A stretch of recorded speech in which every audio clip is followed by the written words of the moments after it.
Why, hello, fellow Patriots, and welcome to episode 8 on the Patriot Dad channel, where we can discuss current events and modern issues, all while keeping it as real as possible. Today's episode, I wanted to discuss with you a little bit about ESG. That's environmental, social, and governance scoring. But before we get into that, I would like to introduce you to the new line of shirts at patriotdadheadquarters.com. That's patriotdadhq.com. The link will be down in the description. It is the Self-Reliance is Free Tone. This will be our new merch line, so I'll be developing a couple more options. That's going to go very nicely with our Don't Mess With My Family line. Again, this is at patriotdadhq.com. Now, on with the rest of the show. So, a little bit about ESG and where it came from. Let's get into the weeds, shall we?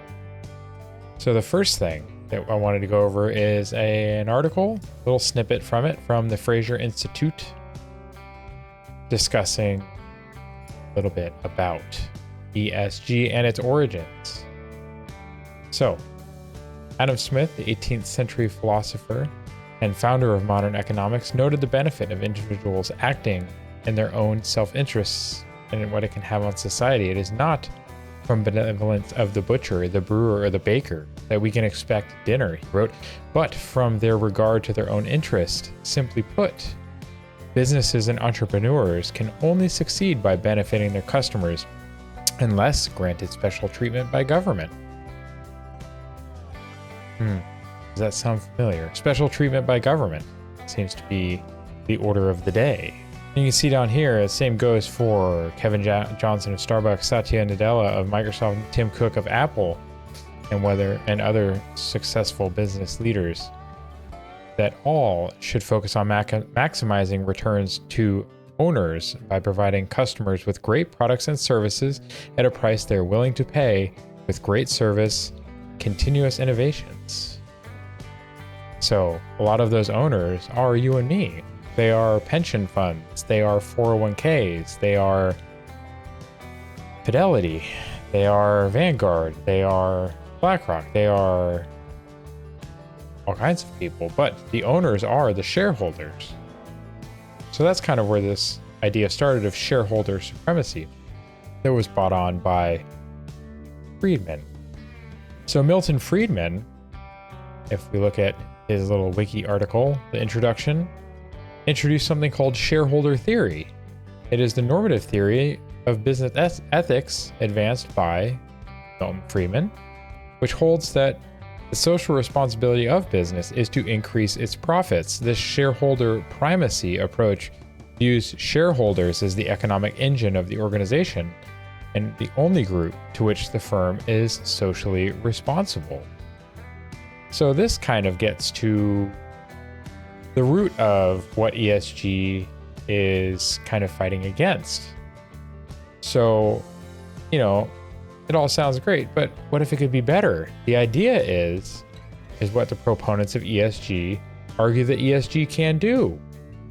The environmental, social, and governance. ESG is a framework used to assess the sustainability and societal impact of a company's operations. ESG factors are considered alongside financial factors when grading performance and the long-term prospects of a business. But where did it come from? Well, ESG came originally from an idea from about 50 or so years ago called corporate social responsibility, or CSR. What is that? Well, according to Investopedia, what is corporate social responsibility? Well, it is a self-regulating business model that helps a company be socially accountable to itself, its stakeholders, and the public.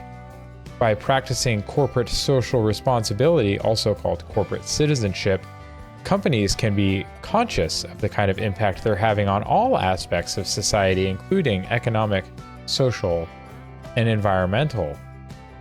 Engaging in CSR means that in ordinary course of business, that a company is operating in ways that enhance society and the environment instead of contributing negatively to them.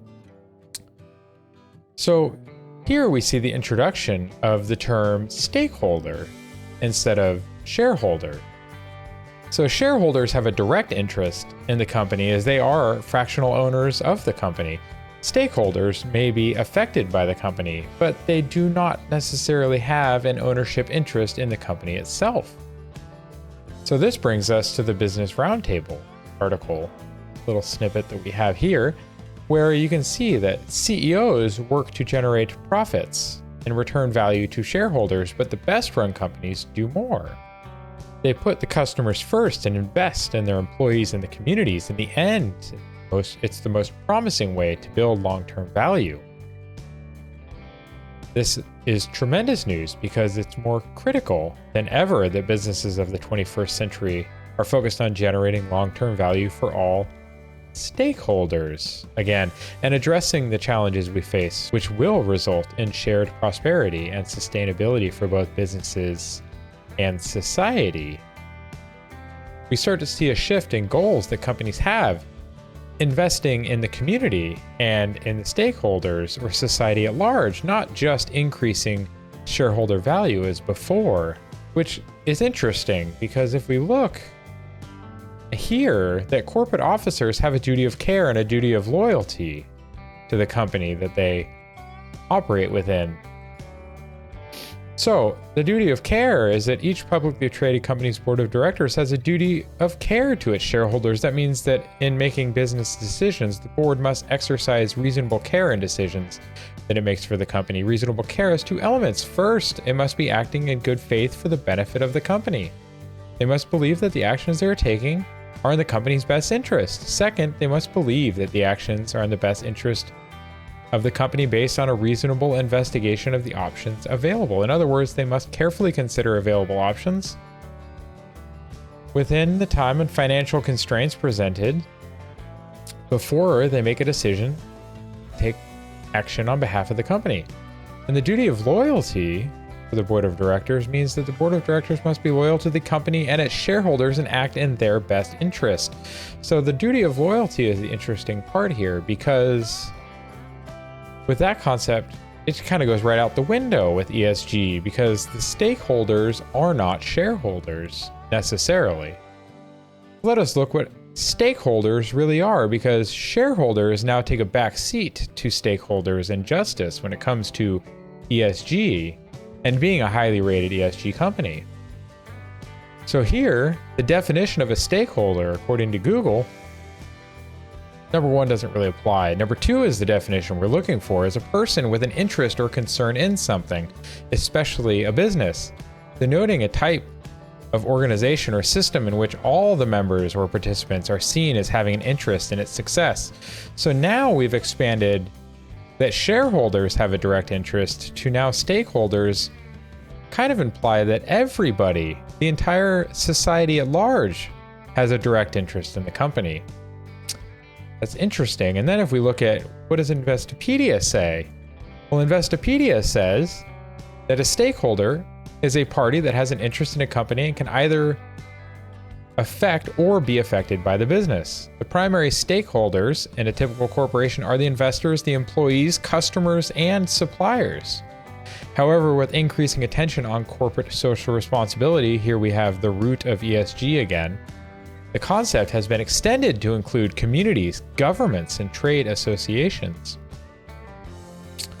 And a little bit further, we see what Salesforce, that is a big proponent of ESG, Salesforce, their take on what is stakeholder capitalism, is a system in which corporate purpose is based on a fundamental commitment to all stakeholders, customers, employees, partners, communities, and the planet and society, rather than just shareholders. So where is the line drawn? Where is the limitation? Because now, according to Salesforce and their belief in stakeholder capitalism, is that anybody can be affected by a company, and therefore everybody has a say. The company should consider everybody on the planet when making a decision, not just the fractional owners or shareholders as it was before. What happened to letting the market decide what was best. Because free markets tend to find the best way to utilize the scarce resources with as little waste as possible. So I was given a little story, an anecdote, if you will, on capitalism and on the free market. So let's say we have two people. Each of them need an orange. One of them needs the orange. They're making a pastry. The other one needs an orange. They're making juice, but they each say, I need one orange. Well, the only problem is there is only one orange available in the economy. How is the decision made? Do we give the orange to the person making a pastry, or do we give the orange to the person making juice?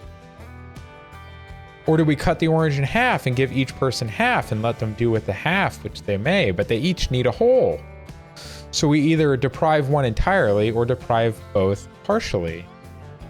Instead, we can let the free market take over, and we can negotiate, we can ask questions. And then we can find out that the person making the pastry only needs the skin of the orange to zest for the coating on their pastry, whereas the person making juice only needs the middle, the pulp of the orange. And therefore, in the free market, we can find out that one orange is enough to satisfy both people's needs. See, if you had tried to centrally plan, you would have to make a decision in a vacuum and say, oh no, the person making the pastry is more important. Pastries are better than juice. Therefore, the pastry chef gets the orange and the juice, the guy just has to go without. This is one of the reasons that socialism doesn't work. Because why would you want a bureaucrat deciding which of these two gets the orange when through negotiation in the free market, we can find out that with very little waste, we can fully utilize the one orange and satisfy both. If you look at the Fraser Institute, further down the same article we looked at first, it says that ESG and stakeholder capitalism movements will ultimately see governments and unelected bodies such as the Canadian Securities Administrators and special interests organizations such as the former Bank of England Governor Mark Carney's Glasgow Financial Alliance for Net Zero pressure and, if necessary, force businesses to choose the appropriate ends for businesses to achieve. In many ways, these movements are simply different approaches to socialism. Instead of governments owning the factors of production and commanding heights of the economy, ESG and stakeholder capitalism uses the regulatory state to control businesses for their own political and special interest ends. At a time when the global elites are justifying mass social change in the name of public health, if you remember just a few years ago, and a more equitable future, it's time to recognize the socialist nature of their arguments and the inevitable stagnation and increased poverty it will impose on citizens wherever it takes root. See, socialism just doesn't work. But when you look at owning the means of production, socialism is a populist economic and political system based on collective, common, or public ownership of the means of production, including machinery, tools, factories used to produce goods that directly satisfy human needs.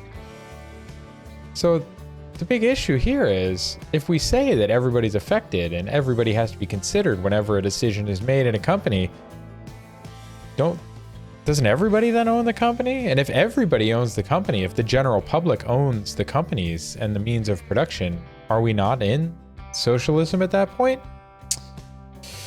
Do you really think that ESG is the answer moving forward and that capitalism is really dying? I'd argue that we haven't had true capitalism in this country in many decades, as corruption and government intervention has fouled it long, long ago. We always hear that capitalism doesn't work. The funny thing, though, is that we normally hear this being told to us by the people who broke it in the first place. Interesting, isn't it? Projection always seems to happen. When people are doing something mischievous or devious, they tend to blame others for doing that exact same thing while hiding or obfuscating their own actions. Something to consider and something to discuss with your fellow neighbors while we rebuild our communities. Thank you for watching this video, and if you enjoyed it, please give it a thumbs up and leave a comment below. If you'd like to see more videos like this one, please subscribe to the channel and hit the bell icon so that you can be notified when I upload a new video. please share the video and feel free to leave a comment below if you enjoy this topic or if you'd like to recommend a future topic.